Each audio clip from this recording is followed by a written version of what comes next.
ladies and gentlemen, welcome to my new video. So I wanted to talk about this article I saw today, which came out literally a few hours ago.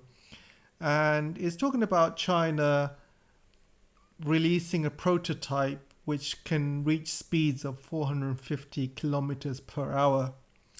So I spoke about a few high-speed rails in a few videos I made earlier, last couple of years ago, I think. You can look through my history and find some. But I'm going to talk a bit about all these new trains and also give you an update about what's happening as well. So these new trains go 450 miles per hour. The existing trains go around 350 kilometers per hour, the fastest line being from Shanghai to Beijing. And the other lines are going average 250 kilometers per hour, sometimes a bit faster, sometimes a bit slower, depending on the terrain. But more and more lines are now being built to take 350 kilometers per hour. And when this new train is released, initially it's going to go 400 kilometers per hour. Then slowly it's going to move on to 450 kilometers per hour. So this is a huge technological marvel from China. And like I said to you guys, this is all done locally. This is all local technology. This is all Chinese technology, Chinese know-how. And they are pretty much, they do everything. They make the trains, they make the tracks, the wheels. It's all Chinese technology, guys. Nothing is imported. Which is great news if you kind of think about it. But this is not the main technology as well. I mean, in the next few years, you're probably going to see these trains coming out. And these trains are based on the Hyperloop technology, and they go around 1,000 kilometers per hour. So when this gets released, that's going to take the trains into a new level. And this also means that these trains are going to be faster than airplanes. And I mean, I spoke to a few Chinese Chinese experts on high-speed rail, and I was talking to them about these 1,000 kilometers high-speed rails and how they will be used. And we kind of agreed that this is probably going to be used between China mainland and the Taiwan island when things are, you know, when they are reunified again sometimes in the near future, whether it takes another 5 years, 10 years, who knows. But there will come a time they will reunify, you know, Chinese mainland and between Taiwan island. And I think the first prototype is going to be going from mainland into Taiwan. And I think this is going to be using Hyperloop technology, where there's going to be some sort of tunnel going in from the seabed, from the mainland into Taiwan. And it'll be the perfect testing ground as well to kind of get this up and running. And I think it'll be a perfect start. But obviously, this is not confirmed yet or anything like that. I'm just kind of giving out ideas, really. So hopefully this comes out in the next few years, and we'll see how they kind of go about doing that. I also want to show you the current state of high-speed rails in China as well. Let me show you this graph. So you can see from this graph, this is the current high-speed railways in China. And there's about 45,000 or 50,000 kilometers worth of rails, which is more than combined the total length of the world. And it's huge. And if I show you the graph how it was like in 2008, you can see they only had a few lines of high-speed rail. And within 10 years, between 2008 and 2018, you can see the amount of lines they've built from 2008 and 2020. And then this is, I believe, is 2020. And right now, obviously, coming to the end of 2024, and they have probably built a lot more lines compared to this.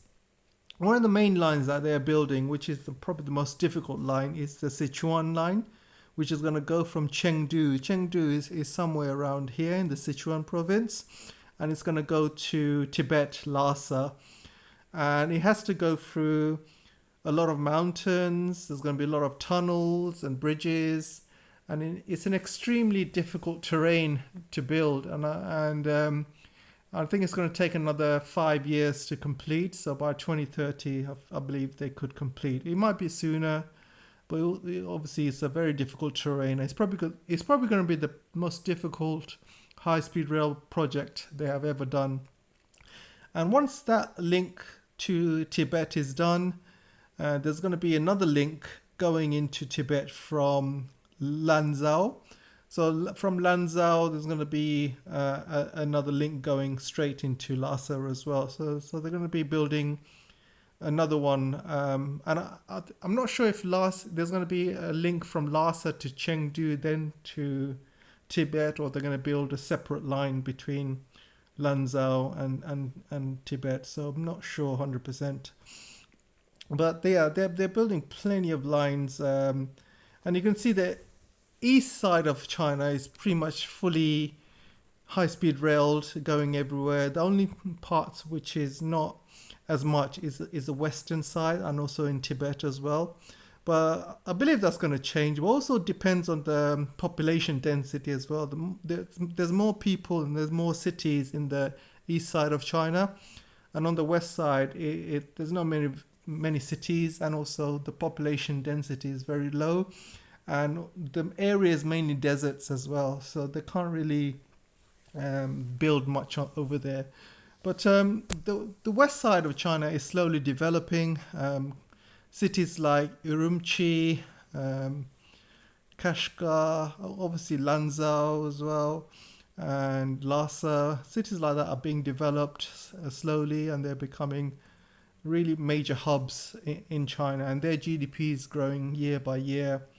And also they are the kind of main areas, main cities for the Belt and Road as well. A lot of goods and services go from these cities into Asia, Central Asia, into Europe, into Middle East.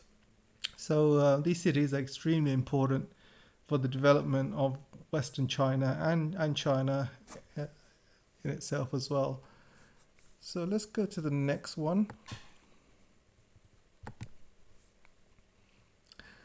So one thing I wanted to kind of speak about was there were some articles coming out a few years ago. These articles, I actually argued about these articles in my previous videos. You're welcome to check a few years ago. And you can see these articles, they're coming out everywhere saying China is 900 billion in debt. This article was released in July 7, 2022. They're saying China's high-speed rail is in severe debt, $900 billion, and is heading towards a $1 trillion disaster. So you can see these articles were hating on China a few years ago. But what you don't understand is this article was done in 2022. And 2022, China was still under severe, I don't want to say the words, the virus, the virus I'm talking about. So there was under severe lockdowns, and China was just coming out of the lockdowns, and some cities were still on lockdowns and stuff. And the whole world was still recovering from the economic damage it caused as well. So things were quite difficult then. And I think it's from 2019 to around 2021, 2022, there wasn't many people traveling. There was lots of regulations and stuff. Some cities were locked down. Some cities were open. Just depending. But I always argued it really doesn't matter about the revenue in the short term. What really matters is the infrastructure linking China from one city to the next. So building all of this infrastructure that you're seeing here, building all this kind of, building all this infrastructure is more important than short-term money, because China always looks at the long-term future and the long-term benefits. And building all this infrastructure, linking city after city with high-speed rail, what that does is builds up those cities that previously did not have access to the rest of China. So certain cities which previously were isolated now have direct access to the rest of China by a high-speed rail link. So Lanzhou, for example, Lanzhou is in the middle of a very mountainous area, lots of mountains, deserts and things like that. But now Lanzhou has got links to the rest of China. It can link to Shanghai, Beijing, Chengdu, Chongqing, Kunming, and it can link to the west as well, Urumqi and Kashgar and all these other places. So Lanzhou has suddenly got links to the rest of China. Now Lanzhou's economy is booming. I mean, its GDP has been growing year after year. There's lots of businesses moving to Lanzhou because of its transport links and also because of its links to the Belt and Road. So, goods and services can be transported not just to China, but also to the rest of the world. So you see a lot of businesses are moving into Lanzhou. They are building this new area called Lanzhou New Area. And they have destroyed around 700 mountains to build that new area. And these are not big mountains, by the way. These are these are small mountains that they have been demolishing. They've been doing that for over 10 years to make space for new companies and buildings and offices and the new city as well. And they also flattening these mountains for farmland uses as well. So a lot of farmlands are being created in Lanzhou, and also lots of space for solar and wind and and things like that. So they're building all the infrastructure, and they can build it because of the high-speed rail link, because of all the links that city has to the rest of China. So if you have a worker lives in Lanzhou and he's got a job in Shanghai, he can go to Shanghai very easily, and then he can come back, and so let's just say Shanghai is a bit far. So let's think about a city closer to Lanzhou. Maybe just thinking what city is closer to Lanzhou. Yeah, so we can maybe talk about a city like Chongqing, for example. Chongqing is not far from Lanzhou.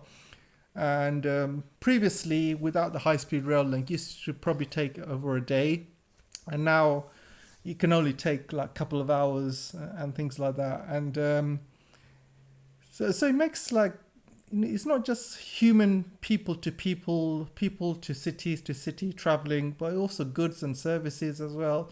If you want to deliver goods and services from one city to the next, it makes it very quick and easy with the high-speed rail. If you're a business, you want to sell to a different city, you are increasing your profits and you're increasing your customer base by having more customers in different cities, so you can deliver your goods to different cities. So in terms of economy, having all these rail links, it's just going to boost the economy, it's going to boost businesses, people could work in different cities. They don't have to be stuck in one city. They can go from one city to the next. Goods and services can be developed. And also the main thing is you look at the future. So these cities are going to be developed, right? So previously, when certain cities were isolated with no links to the outside world, now these cities have got links to the outside world, rest of China, rest of the world.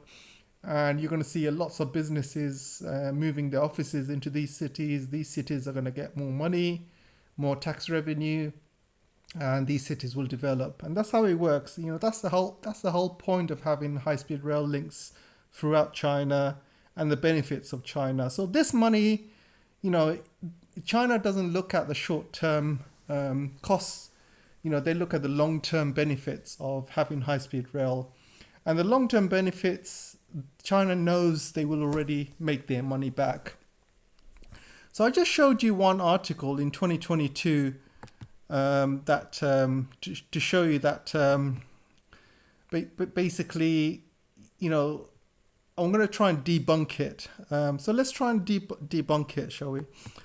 So this is the revenue of Chinese State Railway from 2017 to 2023. And you can see the revenue has been going up every single year from 2017 to 2023. Every year, apart from 2020, where there was like a major COVID virus issue, not many people were traveling. It has been gradually going up, and last year's been the highest.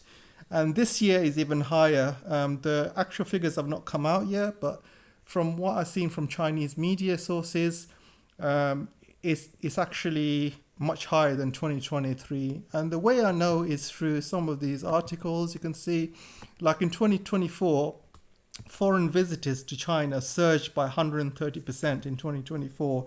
And these foreign visitors, they're going to take the high-speed rail. They're going to travel to different cities and different parts of China.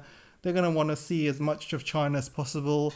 So you can see in 2024, pretty much 17.25 million people traveled into China in 2024 alone. That's, you know, over 130% increase over last year. So you can see that, you know, from what it says here, from this article here, it says that each of them will probably spend around okay, forget about this article, because I'm just going to talk about my experience in China. When I traveled in China, when I lived in China, obviously, you know, I lived in an apartment, but when I used to travel, I used to stay in hotels. So some hotels were around $50, the cheap ones, and then the medium class were $100 to $200. And if you want to stay in a top 5-star, is, you know, amazing place, is probably around $300 or more. So average is around $100 a night, let's just say. I mean, this is the going price now. It could be cheaper, but, you know, some people, you can get it cheaper, between $50, $100, but let's just say $100. And obviously the food is quite cheap in China, but then you also need to obviously travel, buy the train ticket.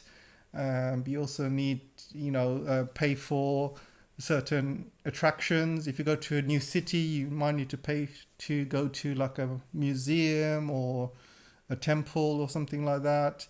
Or you might want to do some shopping and stuff. So when I used to travel to different cities, it used to cost me around, you know, for 1 week, I think it would cost me around $1,000 in 1 week, and that's including everything, you know, food, travel, hotels, shopping, and stuff like that.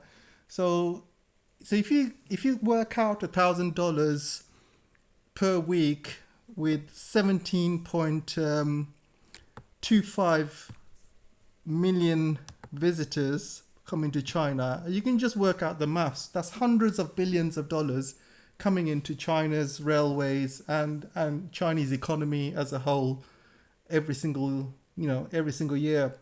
And that's a huge amount of, there's huge amounts of money coming into the Chinese economy and to the Chinese high-speed rail as well. So 2024 is going to be a massive year for high-speed rail. That's my point. And when this 2024 the graph comes out, you can see this is probably going to be much, much higher. So you can look at the revenue, guys. The revenue from 2017, this is in trillion yuan, by the way. And a trillion yuan, it works out about 137 billion US dollars. So that's 1 trillion yuan. So you can see, like, in 2017 it's 1 trillion yuan, 1.02, and then 2019 1.1 trillion yuan. So so just to make it simpler, 2017 to 2024, so that's 1, 2, 3, 4, 5, 6, 7, 8, So let's just say 2027, just to make it easier, right? So if you add 1 trillion times 10, because of the 10 years starting from 2017 to 2027, so that's 10 trillion yuan. So 10 times 137 billion US dollars, 10 times that's more than $1 trillion US dollars. So what I'm saying is, if this article that I showed you about China being in debt for $900 billion, already by 2027, then they're not going to be in debt anymore, because it would have been paid off. If we work out an average of 1.02 trillion yuan per year, and obviously, as you know, it goes higher, so I'm not even counting the higher amounts. I'm not counting 2023 and 2024, and 2025 is going to be higher, probably 2026 and is going to be higher. I'm not even counting that. I'm just averaging it from the lowest value, which is 1.02. So if we, from 2017 times 10, so that's 10 trillion yuan, and that's 10 times 137 billion yuan. So that's more than $1 trillion. That's more than $1 trillion we're talking about. So China's already made back its money. Whether it made back its money now or by 2027, but it's definitely happening over the next few years. And obviously they are investing more money into the railway as well, so there's probably more money going in. They probably invested another 900 billion. I'm just giving an example. So when the article was created, they said that there were 900 billion in debt, and the article was created in 2022. So let's just say from 2022 till 2027, they have, they're going to invest another 500 billion US dollars into the industry.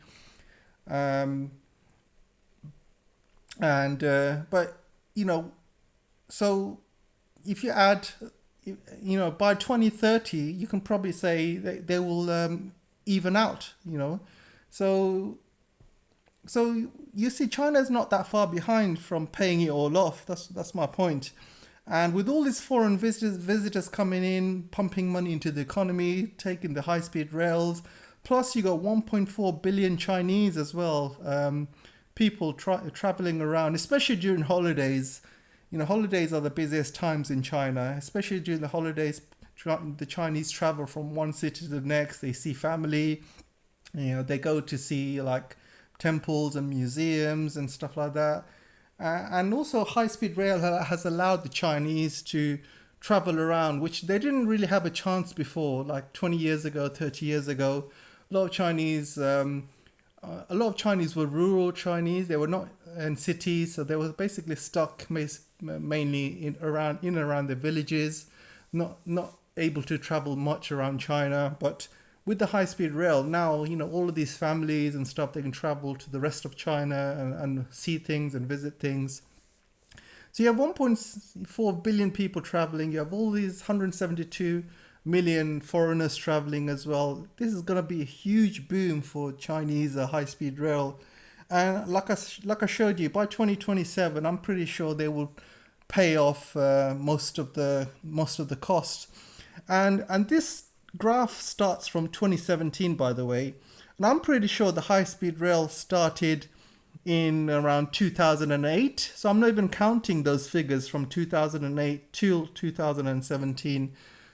So probably they've paid it off by the looks of it, guys. I mean, correct me if I'm wrong. I think they've paid it off, from what I can see. They also have lots of operating costs as well. Obviously, to run the railways, you need to have staff, you need to have, maintenance checks, security checks, and, you need to replace some, sometimes tracks are broken, you need to replace them. So all that costs money. So obviously money is going to go into that as well.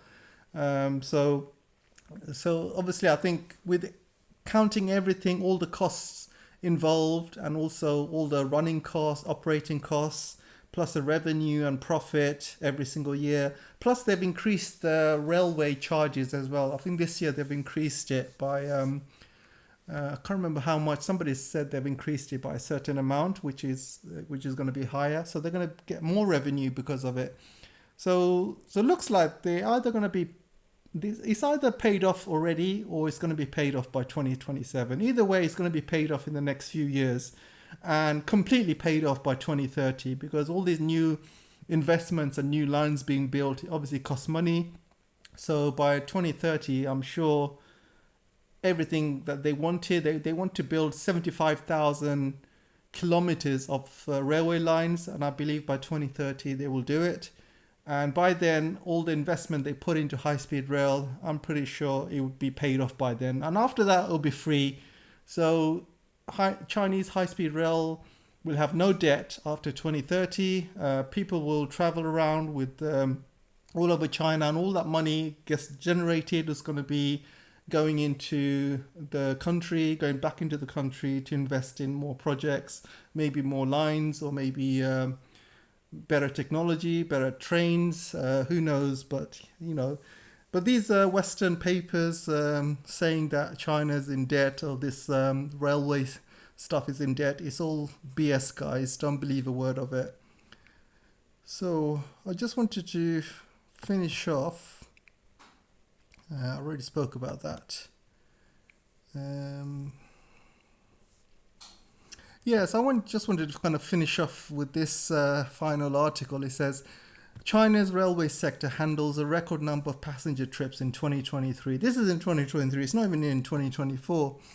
And you can see on 2023, the sector's total transportation revenue came in at 964 trillion yuan, billion yuan, I mean. So it's almost a trillion yuan. Just kind of just what that graph was showing. That's the revenue, and 135 billion US dollars in 2023, and that was up 39% from previous year. So 2024, I'm pretty sure it's going to be even higher. And last year it had a total number of 3.68 billion passenger trips. These are passenger trips, guys, not people, but passenger trips. So one person going from Lanzhou to Chongqing to Chengdu, then to Beijing, that's 4 passenger trips. It's not one passenger trip going 4 times. It's 4 passenger trips. So each trip counts as a different number. So yeah, I just wanted to kind of share that with you guys. So let me know what you guys think. Don't forget to like, share, subscribe, and let's discuss this in the comment section, and let's help the algorithm and help it grow. Thanks a lot, guys, and I'll see you soon.